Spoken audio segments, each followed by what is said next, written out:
We also have an expert cybercrime lawyer with us, Mr. Zain Qureshi. Mr. Zain, can you tell us how the introduction of the PECA Act or the PECA Act itself,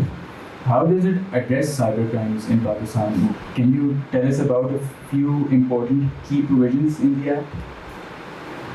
Thank you so much for inviting me here. That is one of the most relevant questions, I think, from a lawyer that give us the information regarding some important relevant provisions of cybercrime, especially regarding Prevention of Electronic Crimes Act 2016.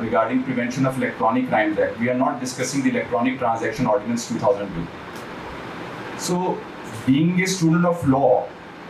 you should first read about Electronic Transaction Ordinance, and then you should go towards Prevention of Electronic Crimes Act 2016. Because when you read out Section 54 of the Prevention of Electronic Crimes Act, you will come to know that Electronic Transaction Ordinance 2002 is still in field. Only Section 36 and 37 are omitted. And if you want to know how electronic evidence is admissible, how electronic documents are admissible, what is the definition of information, what is the definition of information system, what is the definition of unauthorized access, you can read it from the Electronic Transaction Ordinance. So, Prevention of Electronic Crimes Act